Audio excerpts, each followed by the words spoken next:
Hey everybody, Sam here. I have done my presentation on the Karen Organization of Minnesota, and from here on out, I'm just going to call it KOM because that is a mouthful. Here's a quick snapshot at the Karen community in Minnesota. Karen people are one of many ethnic groups in Burma. I think they make up about 7% of the population of Burma. They are coming to the Twin Cities in Minnesota mostly from refugee camps in Thailand. There are over 12,000 of them living in the state of Minnesota, which makes Minnesota by far the state with the highest number proportion of Karen people compared to other states. There are another 1,000 or so Burmese refugees who are not Karen but are Burmese and are refugees living in Minnesota as well. Almost all of them seem to start in St. Paul, and most of them do end up living in St. Paul. They also, when they're students, they are resettled in a lot of East Metro suburban schools as well, Roseville and Maplewood in particular. But yeah, anything in St. Paul Public Schools, that's sort of where the highest concentration of Karen students in the Karen community is. The first districts to see these substantial amounts of Karen enrollees was definitely Roseville, definitely St. Paul Public Schools, East Metro, somewhere around the mid-2000s. I think Roseville, in one article in particular in the Star Tribune, Roseville, it was said, saw something like 37 Karen families moved to the district in the span of just a year, which doesn't sound like a lot, but I think, again, coming from 0 to 37 is pretty substantial as far as what kind of ESL services come to a school as well. The KOM has two branches. There's a Twin Cities branch in Roseville. There's an additional branch in Marshall in southwestern Minnesota. So kind of the urban branch, the rural branch, if you want to think of it that way. It started as a volunteer-based organization, and that was called the Karen Community of Minnesota. That started in 2003, which is sort of maybe the first year that Karen refugees started resettling. That seems to be about the earliest record I could find of families starting to come to the Twin Cities. What's cool about that is it was formed by refugees themselves. There was no kind of government involvement. There were no local leaders or politicians who really called for it. Refugees kind of took that upon themselves. It became a nonprofit in 2007 and 8. I'll kind of get into that. But as time went on, this idea of it being exclusively volunteering based wasn't really sustainable anymore. They needed to reach out and educate organizations on how to work with Karen people. They wanted to reach out and do family visits, and I think their ambition sort of outgrew the volunteer base, and so they applied to be a nonprofit and received some grants and try to come up with something a bit more substantial and a bit more sustainable for the community as more refugees started coming. And as I wrote at the bottom here, nonprofit status doesn't allow for a lot of involvement back in Burma or in Thailand. There are lots of refugees who are yet to come and still need services in refugee camps. And again, as a nonprofit and as kind of just a community awareness group, they didn't have a lot of power and a lot of money and leverage to be able to do that. And so this distinction was made between the KCM and the KOM. The KOM was the board of directors basically saying, look, let's be a nonprofit. Let's try to grab some federal and state grants if we can. And sure enough, they achieved kind of official nonprofit status after this training period in 2008 and 9.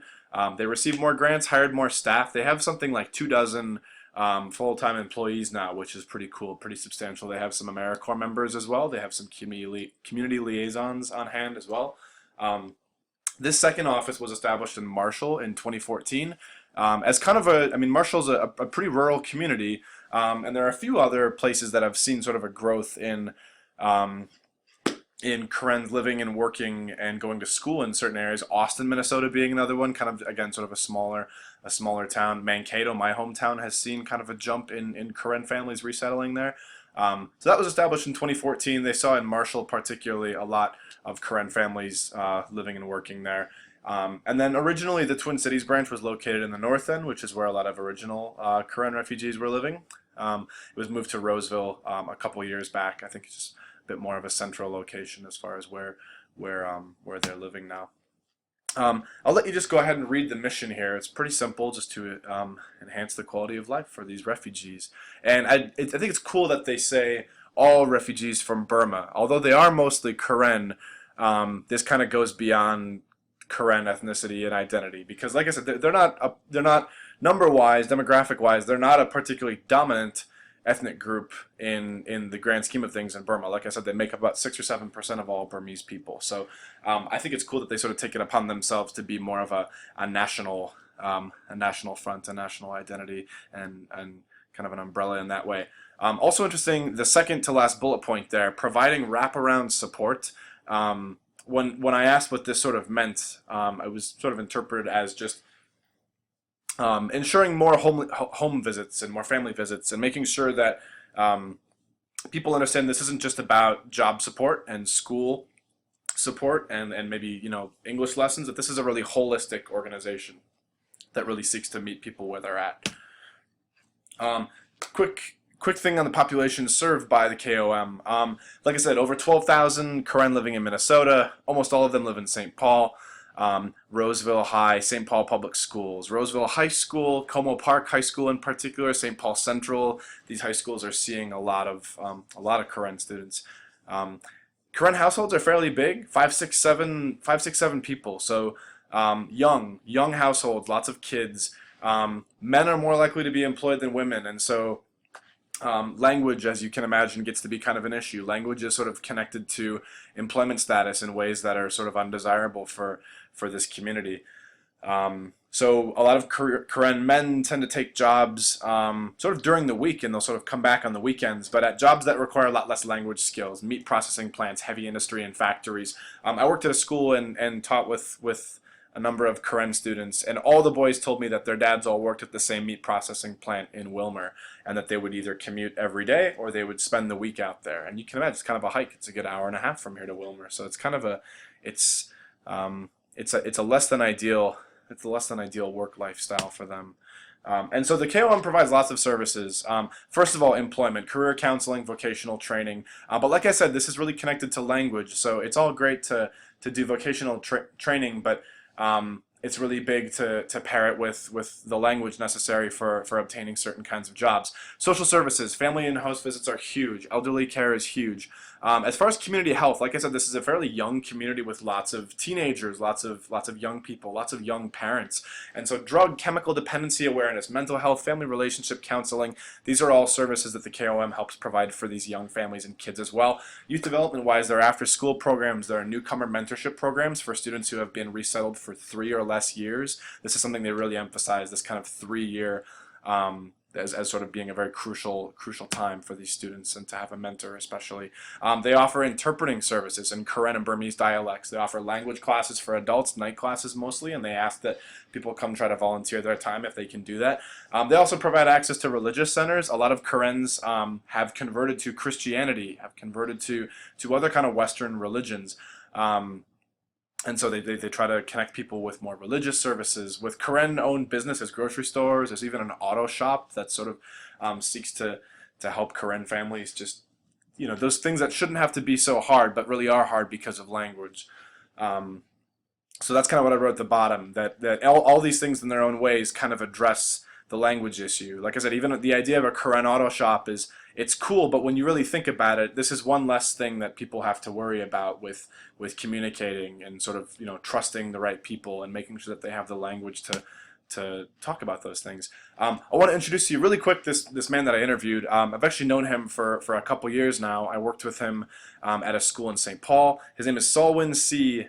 He works at Sejong Academy in St. Paul, which is a Korean school that I worked at for a bit, almost all Karen students. He was a former high school principal in Thailand. He's a very educated man, and unfortunately that wasn't really validated here. He now works mostly with families. He does home visits. He worked with the KOM for some time, but now he's a community liaison in different schools. He provides translation services for schools, especially for the schedule, school events, newsletters, things like this. Lastly, ESL teachers. How can we work with the KOM? Like I said, it's almost maintained almost exclusively by Karen community leaders and former refugees themselves. So I think that's really cool, and that's very special about this organization. And as such, they're very accessible. But one thing that it seems from their website that they're very big on is they want people's time. They have a lot of forms on there where you can sign up to be ESL teachers for adult night classes. They usually ask about once a week. They also offer mentoring possibilities for newly arrived Karen students. So first of all, I think the best way to interact with this website is to sort of figure out not only how you can learn more, but how you can possibly really get involved with them, because there's not much of a barrier to that, it seems. Um, and I think Mr. C really corroborated this whole translation and interpreter piece. I think it's really, really important for these families in particular, because language is so connected to employment and success and quality of life, that we do everything we can to make sure that we have our translation right. We have interpreters, or we're at least sending home things like school schedules, newsletters, even lunch schedules. To families. Some of these families are literate in the Karen dialect, some of them are not. So sometimes it might have to be spoken word, and that's why family visits can be really important as well.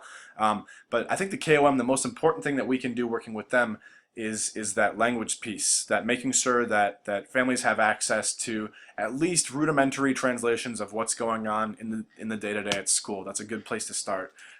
Also, I think it's really important to make use of their links about Karen history and culture. I think we want to make sure that Karen kids, as they're learning English, they're still hopefully taking an interest and engaging with their own culture as well. Obviously, we're going to be able to use this to tap into their prior knowledge a little bit more as well, kind of gain some perspective and understanding about their experience a little bit too. But like I said, there are lots of organizations at various high schools, anything from Karen dancing classes to Karen weaving classes, and I think it's important to encourage students to celebrate this as much as they would like to as well. That is pretty much all I've got for you. I've got a handout as well to look at. Yeah, thanks for checking it out. Please let me know if you have any other questions. Thanks, guys.